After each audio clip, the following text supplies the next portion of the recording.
내가 하나님을 믿으면 똥통에 빠져 죽어.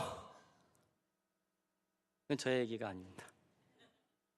어느 90세의 노 할머니가 이렇게 얘기하셨습니다. 내가 하나님을 믿느니 똥통에 빠져 죽을 거야.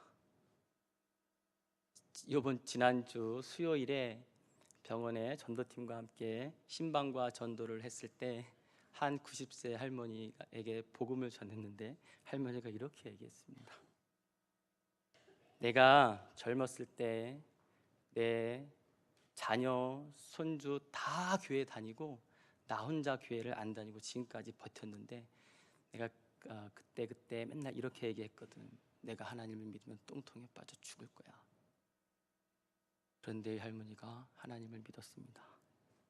아멘. 어떻게 된 거예요? 똥통에 빠져 죽어야 되나요?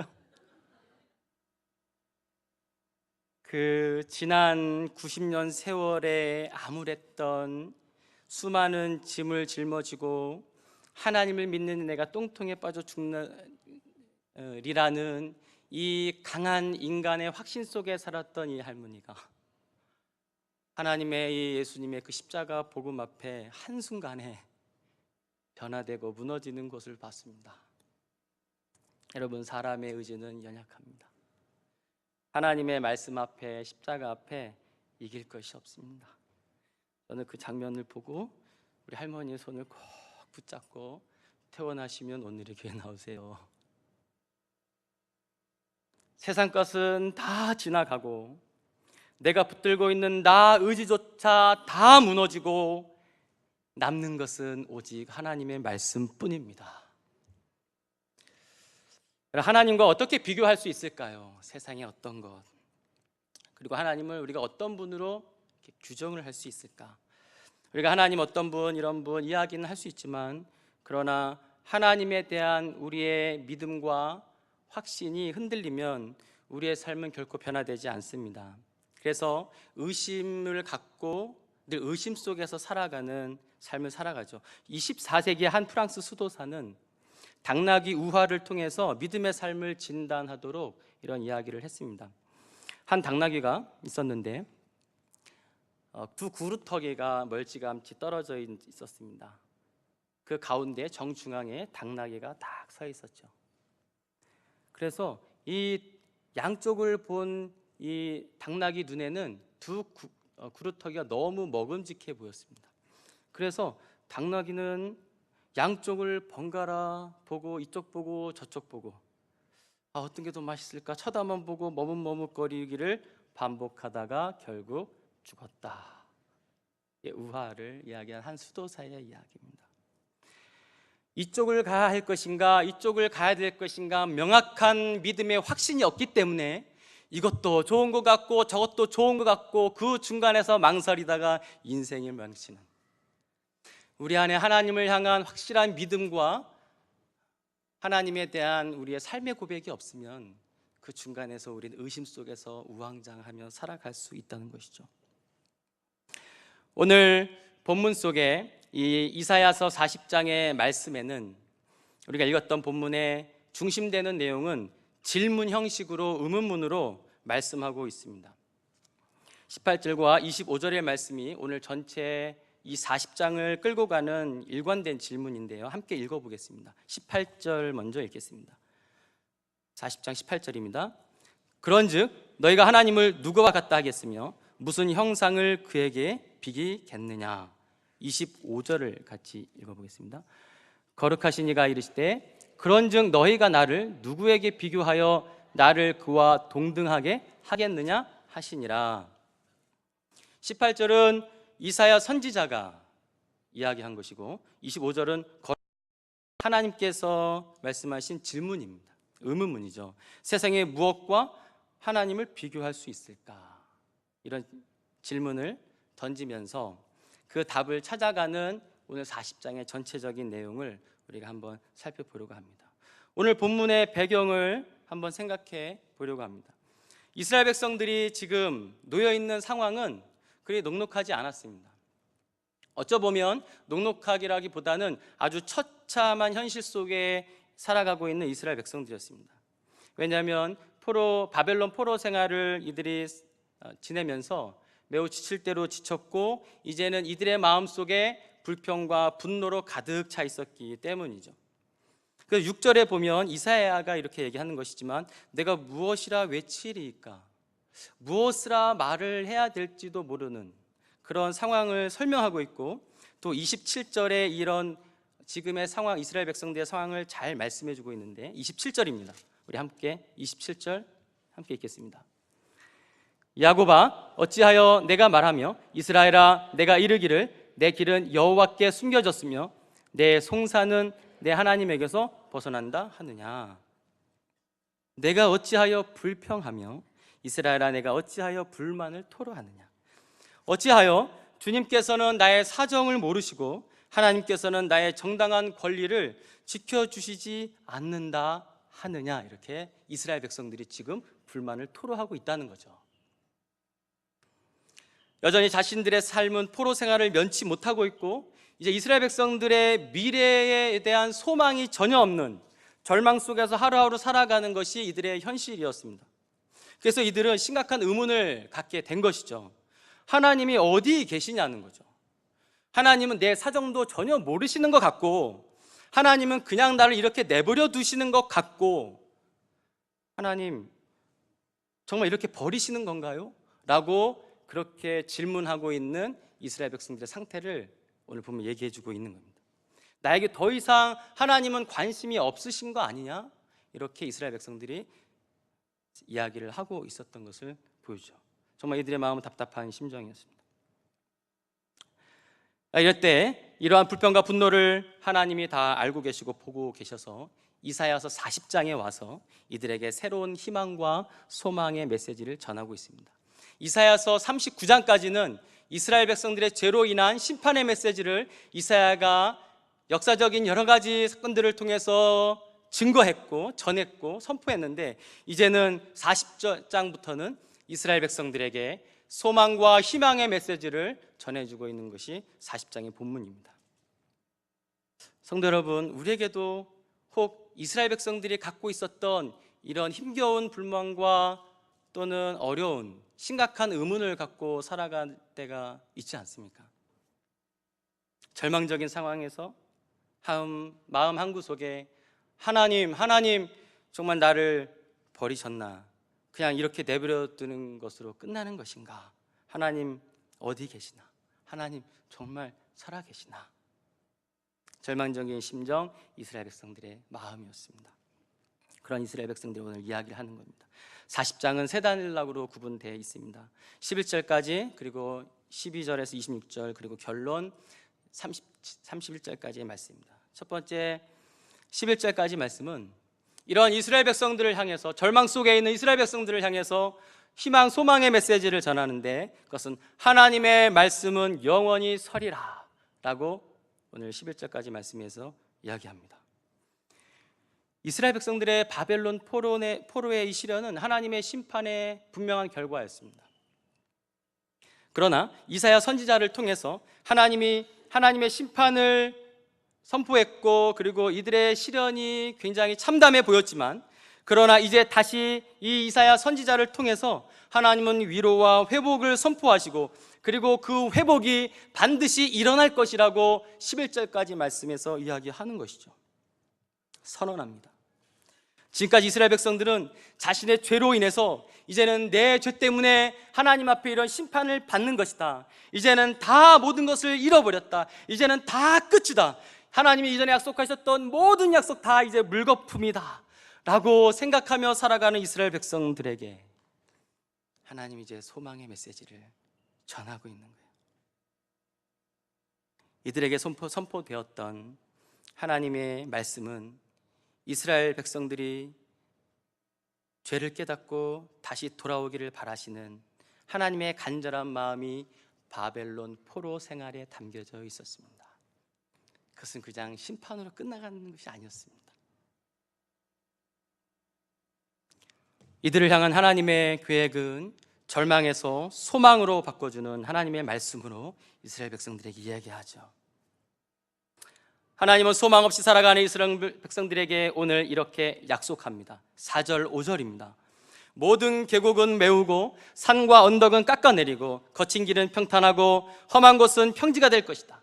하나님의 영광이 나타나고 모든 사람이 그것을 볼 것이다 라고 약속하시죠. 하나님은 절망을 소망으로 바꾸어 주고 계십니다. 그리고 하나님의 영광을 세상의 모든 사람들이 반드시 볼 것이다. 여러분, 이들의 현실이 어떻다고 이야기했습니까? 이미 자신의 고향 예루살렘의 성읍은 광야가 되었고 예루살렘의 거리는 다 황폐해지고 불타버렸던 황무지 같은 고향 예루살렘을 놓고 떠나온 포로 생활을 하고 있는 이들에게 하나님이 절망성 이들에게 회복의 약속을 하고 계십니다. 그러면서 6절 7절 이렇게 외치라고 말하죠. 모든 풀은 풀이요 모든 육체는 풀이요 이 백성은 실로 풀이로다. 여기에 이렇게 말씀 나온 이 모든 육체는 풀이요 이 백성은 실로 풀이로다. 인간은 풀과 같은 존재다. 그것을 분명하게 외치라는 거예요. 인간의 아름다움은 들의 꽃과 같을 뿐이다. 그러나 이 꽃과 같은 아름다움은 하나님께서 하나님의 기운으로 입김을 한 번만 훅 불면 다 부서지고 풀은 마르고 꽃은 금방 시든다. 이것이 인간이다. 이것이 세상이다. 이렇게 외치라는 거예요. 여러분, 다 우리 알고 있지 않습니까? 이 풀과 같고 꽃과 같다. 그래서 얼마나 허망한 유한한 인생입니까? 지난주에 저희 아내가 중요한 합창 공연이 있었습니다. 반주를 했는데 그래서 제가 축하하기 위해서 가장 싱싱한 꽃다발을 하나 샀습니다. 가장 예쁜 꽃다발을 하나 딱 샀어요. 불과 오전에 샀으니까 저녁엔 멀쩡할 줄 알았죠. 몇 시간 되지 않아 꽃잎이 시들기 시작했습니다. 그 꽃을 본 저는 굉장히 당황했죠. 망했다. 최소한 하루는 버틸 줄 알았다. 문제는 제가 그 3시간 동안 낮에는 요즘에도 뜨겁기 때문에 꽃을 사서 잘 보관한다고 봉고차 안에 딱 넣었어요. 온실이 뜨거운 그 봉고차 안에 뒀던 꽃은 꽃잎이 마르기 시작하더니 제가 봤을 때는 많은 꽃들이 시들어 있었습니다. 티는 안 내면서 꽃은 전했지만 여러분 인생이 꽃과 같다는 겁니다. 하루도 못 가는 꽃, 이게 인생입니다. 금방 피고 금방 지는 꽃처럼 우리의 인생은 유한하다는 거예요. 그러나 오늘 이 8절의 말씀을 보면 꽃은 마르고 풀은 마르고 꽃은 시드나 우리 하나님의 말씀은 영원히 서리라. 할렐루야.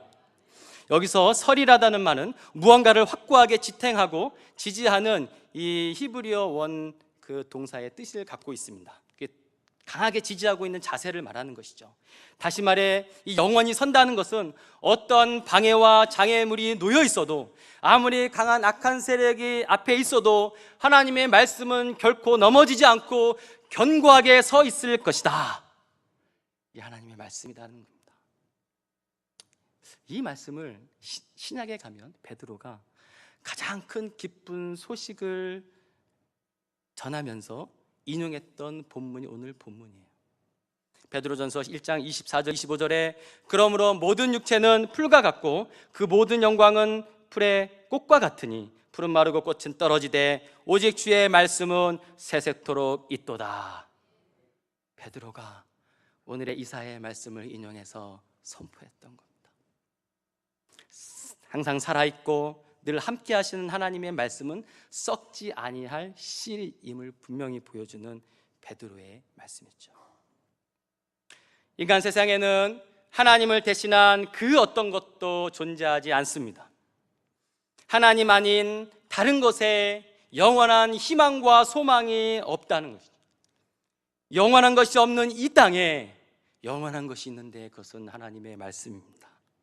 하나님의 말씀을 대체할 세상에 그 어떤 것도 없습니다. 이어서 10절 11절에 또 하나님이 약속하시는데 주 여호와께서 강한 팔로 모든 악의 세력을 깨뜨리고 목자가 되시어 흩어진 양을 다 먹이시고 따뜻한 팔로 안으시고 인도하신다. 이 약속을 이스라엘 백성들에게 하고 있는 것이죠. 하나님은 들의 풀과 꽃과 같은 우리를 하나님의 말씀으로 영원토록 마르지도 시들지 않게 하시고, 그리고 목자가 되어 어린 양을 안으시듯 먹이시듯 강한 목자로 우리와 함께 하시는 분, 하나님 이것을 약속하십니다. 여호와 나의 목자 내게 부족 없네. 다 같이 불러볼까요? 푸르른 초장 위에 나의 몸 누이시네. 선한 목자, 선한 목자, 오 나의 목자여. 생수가 넘치는 곳 날 인도하시네. 하나님이 이 약속을 하고 계세요. 내가 목자로 양을 먹이시고 안으시는, 그리고 인생은 다 유한한 풀과 꽃과 같지만 하나님의 영원한 말씀으로 함께 하신다. 이것을 약속하십니다. 이제 이 하나님의 말씀의 영원함을 약속하시고, 두 번째 단락에 하나님의 이 비교할 수 없는 하나님의 능력을 말씀하고 있는 것이죠. 그렇다면 여러분, 앞에 이 약속하셨던 하나님의 약속, 이거 정말 믿을만 할까요? 정말 하나님의 선한 목자이심을 하나님이 그런 분으로 믿을만 합니까? 그런 믿을만한 우리 안에 내적 증거, 확신이 있습니까? 예, 우리는 아멘으로 고백하죠. 이스라엘 백성들에게 이것을 약속하시고, 이제 이 두 번째 단락에서 믿을 수밖에 없는 하나님에 대해서 이사야 선지자가 변론해 줍니다. 진짜 그런 하나님이시다 라고 말씀해 주고 있는 것이죠. 우리 12절부터는 질문의 형식으로 하나님이 정말 이 강력해 보이는 철옹성과 같은 이 바벨론의 손에서 너희를 건져내시기에 충분하신 하나님을 변론하죠. 이스라엘 백성들이 이 11절까지의 말씀을 전했어도 이들의 이 아주 닫혀있는 마음의 문을 열 수 있는 하나님이 어떤 분이신지를 실제로 변론할 필요가 있었습니다. 좀처럼 믿지 않는 거죠. 그럴 수 있죠. 그러나 그것을 내 믿음으로 받지 못하는, 아직도 불신 속에 있는 그런 이스라엘 백성들을 향해서 이사야 선지자를 통해서 하나님 말씀합니다. 첫 번째는 하나님은 유일한 창조주이심을 분명하게 말씀해주고 있습니다. 12절을 같이 읽겠습니다. 누가 손바닥으로 바닷물을 헤아렸으며 뼘으로 하늘을 쟀으며 땅에 티끌을 되에 담아 보았으며 접시 저울로 산들을 막대 저울로 언덕들을 달아 보았으랴. 누가 손바닥으로 바닷물을 다 헤아릴 수 있겠냐? 뼘으로, 사람의 뼘으로 하늘을 다 잴 수 있겠느냐? 질문을 물어보는 거예요. 땅에 있는 티끌을 다 되에 담아볼 수 있겠느냐? 접시로 산들을, 막대 저울로 언덕들을 다 달아볼 수 있겠느냐? 제가 이거 말씀을 묵상하다가 제 말씀 묵상하는데 옆에 아들이 자꾸 왔다 갔다 하는 거예요. 그래서 불렀어요.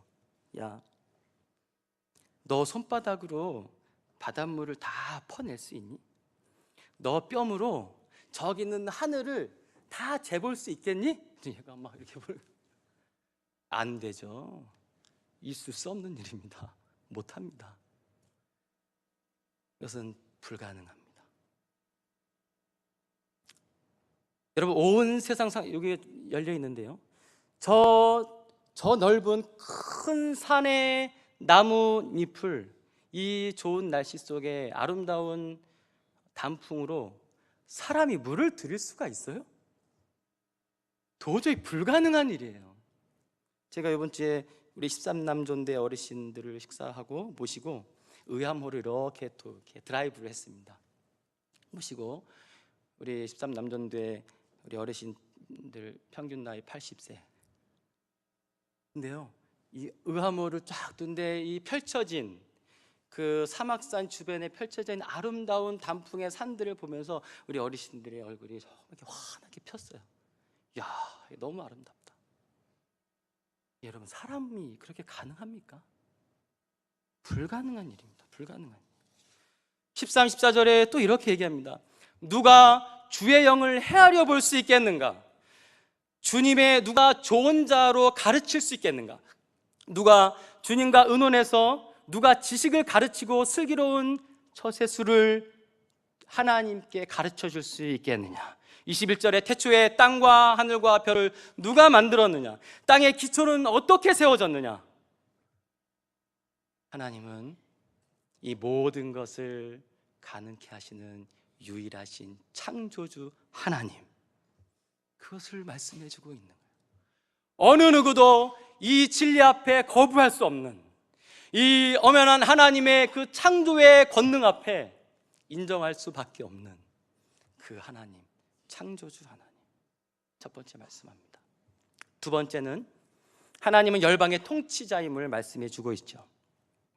15절부터 17절까지의 열방은 통의 한 방울 같다. 그리고 저울의 작은 티끌 같다.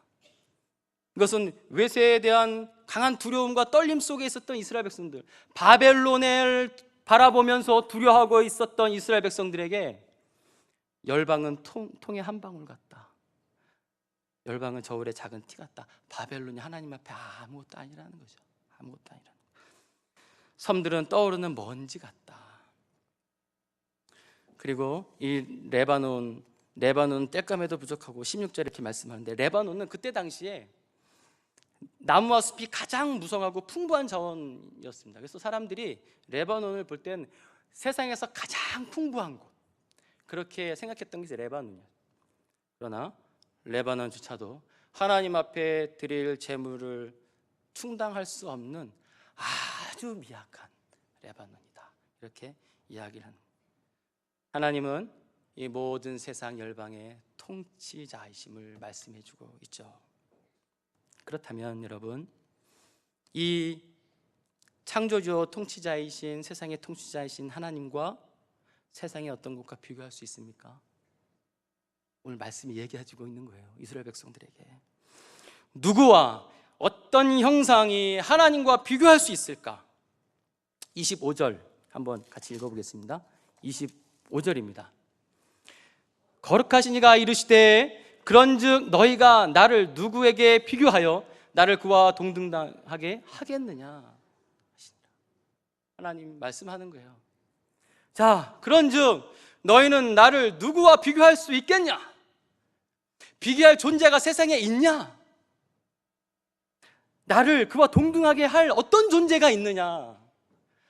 어떤 것도 없다는 거예요. 이사야서 46장 5절에 너희가 나를 누구에게 비기며 누구와 짝하며 누구와 비교하여 서로 같다 하겠느냐? 하나님 외에는 하나님과 비교할 존재가 결코 없음을 말씀하고 있습니다.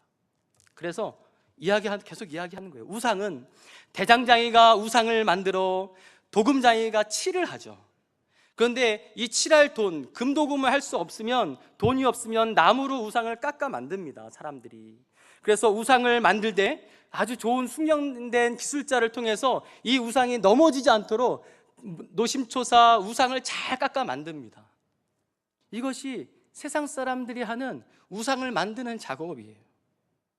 저는 저희 고향 부모님 계신 그 성모도에 큰 절이 보문사가 있습니다. 보문사가 이제 유명한 절이기도 한데요. 거기 앞에 보면 그 와상인가요? 이렇게 누워 있는 불상이 있습니다. 그래서 저는 생각했어요. 세워 놓으면 불안하니까 어떻게 부처님 넘어지면 어떡하죠? 그래서 누워 계시게 만들었구나. 우상은요, 이런 고민 속에 사람들이 만드는 거예요. 만든 우상은 불안한 겁니다. 이렇게 하나님 오늘 말씀하고 있는 것이에요. 여러분, 이 우상과 온 세상을 창조하신 창조주요, 세상을 통치하시는 통치자 하나님과 어떻게 비교할 수 있겠습니까? 23절, 24절에 그는 통치자들을 다 허수아비로 만드시고 땅의 지배자들을 다 쓸모없는 사람으로 만드시는 세상의 통치자들을 풀포기와 같게 하시는, 아무리 애를 써서 씨를 뿌리고 심어도 하나님의 입김 한 번이면 다 말라버리게 되는 그런 세상의 유한함. 세상은 하나님의 이 오묘한 섭리와 통치로 움직이고 있다는 사실을 세상은 알아야 합니다. 우리가 할 수 없는 일이 세상에 얼마나 많은지 우리는 알고 있습니다. 짧던 길던 우리가 살아가면서 우리의 능력으로, 우리의 지혜로, 우리의 건강에는 반드시 한계가 있다는 사실을 우리는 다 알고 있어요. 한계가 있습니다. 우리의 의지와 힘으로 도저히 어떻게 할 수 없는 상황이 있어요. 제가 처음에 말씀드렸던 그 90세 할머니도 자기는 결코 하나님 믿지 않을 거라 자기 의지가 강했어요. 그러니까 똥통에 빠져 죽겠다고 얘기하죠. 그랬던 그분의 의지도 한순간에 꺾이는, 우리가 어떻게 할 수 없는 그런 상황에 놓여 있습니다. 자신의 경험과 기술과 노력으로 모든 것을 다 승부를 걸어보는 것 같지만, 그러나 하나님이 막으시면 모든 것이 허사가 되는 거예요.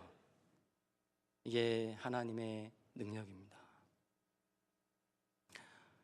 우리 교회에 자주 같이 예배 드리셨던 은퇴하신 목사님 한 분 계십니다. 선생님도 아실 텐데요. 박상윤 목사님이십니다. 올해 나이 76세신데 은퇴를 하시고 계시다가 최근에 1년 전에 암 진단을 받으시고 직장암으로 투병 생활을 하시다가 지금 병원에 입원하셨습니다. 병원에 입원해 계시는데 폐와 쪽으로 많이 전이가 되셨습니다. 이분을 평소에 제가 이렇게 찾아뵙기도 했었는데 병원에 입원하시기 전에 저를 불렀어요. 잠깐 들르라고. 그래서 제가 들렀습니다. 집에 들렀는데 누워 계시는 그 목사님이 자기의 서재에 놓여 있는 책장을 꽂이를 가르치면서 저기에 있는 책 저거는 내가 한 목사 기념으로 선물로 줄게 이러시는 거예요. 그래서 제가 받았습니다. 그 옆에 가족들이 있었는데 옆에서 우리 따님이 그러는 거예요. 우리 목사님 아버님이 갖고 있었던 좋은 책들을 다 주고 가장 소중하고 아끼는 책들만 다 갖고 있었는데 그걸 한 목사님한테 드리네요. 이만한 1970년대에 출판된 기독교 강요, 그때 당시에 책을 봤더니 그게 그때 당시 2만 원짜리예요. 근데 이만큼이었습니다. 기독교 강요, 철학 대사전, 이만한 철학 대사전. 제가 펼쳐봤는데 눈이 깜깜했습니다. 다 한문이었어, 한문. 그리고 몇 권의 좋은 주석을 주셨습니다. 그러시면서 한 목사님, 이 책은 읽고 또 읽어야 돼. 그래도 하나님 조금 알아. 그 얘기는 하나님은 우리가 다 알 수 없는 전능하신 분이야. 하나님을 측량할 수도 없어. 그나마 정말 이 좋은 책을 통해서 하나님 어떤 분이 조금씩 알아갈 수 있어. 꼭 읽어. 이렇게 주셨어요. 제가 너무 감사했어요. 제가 받은 선물 중에 가장 큰 선물이었습니다. 근데 병원에 병문안했는데 또 나 깜빡했다. 한 목사님, 나 퇴원하면 꼭 찾아와. 저쪽에 내가 숨겨둔 책이 또 있어. 그 목사님의 마음은 목회를 하면서 이것을 다 읽어도 하나님 얼마나 위대하신데 그 하나님을 다 알 수 있겠어. 이것을 통해서 조금 더 하나님을 알라고 그 마음이 느껴졌습니다. 여러분, 소요리 문답, 우리 학습 세례 문답서에 보면 하나님이 갖고 있는 특성이 나옵니다. 다 알고 계시죠? 하나님은 스스로 계시는 자존성, 하나님은 변함이 없으신 불변성, 하나님은 완전성, 하나님 영원하신 영원성, 모든 것을 다 알고 계시는 전지성, 모든 것을 다 능하신 전능성. 이게 하나님만 갖고 계신 우리 하나님 그런 분이십니다. 이제 마지막 31절까지 이스라엘 백성들에게 하나님 말씀하죠. 이스라엘 백성들은 오늘 말씀을 듣기 전까지는 왜 하나님 내 길을 하나님은 다 숨기셨나, 내 처지는 하나님에게서 왜 다 벗어난 것처럼 이렇게 힘들어 보이나, 이 포로의 긴 생활은 언제 끝날 것인가, 이렇게 27절에 이스라엘 백성들의 모습을 분명하게 보여줬어요. 그런데 이제 지쳐있는 이스라엘 백성들을 하나님이 이사야를 통해서 그 지쳐있는 심정과 눈을 하나님께로 돌리고 있습니다. 저와 여러분의 마음의 눈과 우리의 마음이 오늘 이사야 40장은 소망과 희망을 주시는 하나님께로 우리의 마음과 눈을 하나님이 인도하십니다. 절망과 소망 없이 살아가고 있고 지쳐있는 우리의 삶을 하나님이 다시금 자신을 향해서 눈을 들어 하나님을 볼 수 있도록 영원하시고 땅끝까지 창조하신 창조주 하나님께로 모든 것을 다스리고 통치하시는 통치자 하나님 앞으로 우리를 인도해 가십니다. 하나님의 약속은 불변하시고 반드시 이루게 하시는 분이십니다. 하나님의 소망의 약속은 반드시 하나님의 뜻 가운데 그것을 이루어 가시는 창조주요 통치자이십니다. 그래서 마지막까지 이사야 선지자가 이야기하는 거죠. 소년이라도 힘들고 피곤하다. 아까 왔던 요 꼬마애들 아무리 24시 일주일 동안 잠도 안 자고 뛰어놀 것 같죠? 그렇지 않아요. 요 친구들도 밤이 되면 골아 떨어집니다. 이게 인간이에요. 장정이라도 넘어지고 쓰러질 때가 반드시 있습니다. 이게 인간이고 우리의 모습입니다. 그러나 하나님은 이런 자들에게 하나님의 능력과 힘을 더해 주시는 것이죠. 그래서 마지막 31절에 하나님이 이렇게 말씀합니다. 31절 읽겠습니다. 오직 여호와를 앙망하는 자는 새 힘을 얻으리니 독수리가 날개치며 올라감 같을 것이요 다름질하여도 곤비하지 아니하겠고 걸어가도 피곤하지 아니하리로다. 아멘. 창조주요 통치자이신 하나님 우리에게 능력과 힘이 되십니다. 바로 그분이 세상이 줄 수 없는 평안과 기쁨과 새 힘을 주시고 독수리 날개쳐 올라가듯 독수리 날개 한번 치면 하늘로 비상하는 독수리처럼 우리에게 그 힘을 주시는, 아무리 뛰어도 달려도 지치지 않는 새 힘을 주시는 그 하나님, 오직 여호와를 앙망하는 자만이, 오직 주를 소망하며 주님으로 삼는 자만이 이 하나님의 창조주 하나님의 능력, 통치하신 하나님의 권능을 경험하게 되는 것입니다. 우리는 풀과 같고 꽃과 같지만 우리 안에 있는 인간의 지혜와 노력은 다 유한하지만 그럼에도 불구하고 전능하신 하나님을 믿고 그분과 동행하며 그분 뜻대로 살고자 할 때 하나님은 독수리 날개쳐 올라가듯 올라가게 하십니다. 그 은혜를 다 누리시는 우리 모든 성도님들 되시길 바랍니다. 하나님을 통해 어둠은 빛으로 변하고 절망이 소망으로 바뀌고 슬픔이 희락과 기쁨으로 변화되는 것입니다. 지금 파괴되어져 있고 볼품없어 보이지만 우리의 미래는 보이지 않는 것 같고 오늘에 놓여있는 우리의 삶은 처참해 보이지만 그럼에도 불구하고 전능하신 하나님은 지금 우리에게 꼭 필요한 모든 것을 채워주시는 소망의 하나님, 그 하나님을 믿으시길 바랍니다. 우리의 모든 것을 바꿔주시는 하나님의 말씀, 그 말씀을 들으십시오. 그 말씀을 붙드십시오. 시편 73편 26절 내 육체와 마음은 쇠잔하나 하나님은 내 마음의 반석이요 영원한 풍기시라. 시편 18편 2절 주님은 나의 반석, 나의 요새, 나를 건지시는 분. 나의 하나님은 나의 반석, 내가 피할 바위, 나의 방패, 나의 구원의 뿔, 나의 산성. 시편 142편 5절 주님은 나의 피난처, 사람 사는 세상에서 내가 받을 몫은 오직 주님뿐입니다. 기도하겠습니다.